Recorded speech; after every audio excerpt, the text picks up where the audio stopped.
Bir күні Мұса үйінде отырып, Құдайдың мендей де сүйген досы бар ма екен деп ойлады. Оның астамшыл ойын білген Алла тағала: "Әй Мұса, дереу тұр да, ано таудың ең биік төбесіне шық. Сол жерден менің сүйікті досымды табасың" деді. Мұса өрмелеп тауға шықты. Қараса, бір адам сілесі қатып тау басында ұйықтап жатыр. Мұса: "Оу, кім бар, сөйлес" деп дауыстады. Кісі оянбады. Мұса тағы да дауыстады. Ол жата берді. Болмағасын қасына барып: "Оу, кімсің? Не қылған жансың?" деді. Кісі селт етпеді. Мұса болмағасын асасымен нұқып түртті. Таяқтың ұшы арқасына қатты батса керек, әлгі адам оянып кетеді.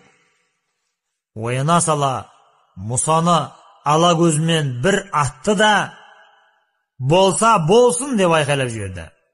Мұса селк ете қалды. Әлгі адам атып тұрып жүгірген күйі құздан секіріп кетті. "Болсын! Болсын! Болсын!" деген айғайы біразға дейін тауда жаңғырып тұрды.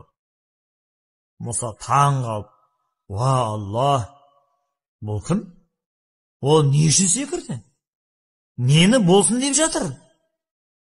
Нені болсын деді?" деп сұрады. "Ұлық Алла, ол менің ерке досым еді. Күн сайын менімен сырласып, шер тарқатып отыратын.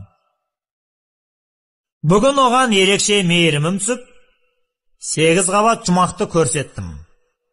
Ол риза болып: 'Я Алла, пешті мінсіз жаратыпсың. Бұл жерге күллі адам баласы кірсе де сияды екен' деді. Сосын оған тозақты көрсеттім. Ол тамұқтың отын, ондағы азаптарды көріп зәресі қалмады. Мынаны жой" деп сұрады. "Мен: 'Тұра берсін, керегі болады.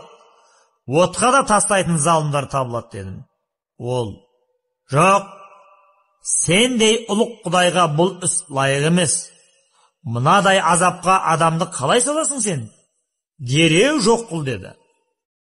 Мен: "О, досым, сен білмейсің. Мен сені жаратқан Алламын. Сен ақылы шектеулі пендесің. Сені мен жаратқам. Тозақ тұра берсін, бір керегі болады" дедім. Ол маған ренжіп: "Тозақты жоймасаң, сенімен дос болмайым" деп өкпелеп кетіп қалды. Менен кеткен соң, бүгін күні бойы тауға өрмелеп әбден шаршады. Енді ғана көзі ілініп еді, сен келдің де асамен түртіп ояттың. Ол ашуланып: "Жарайды, тозағың болса болсын.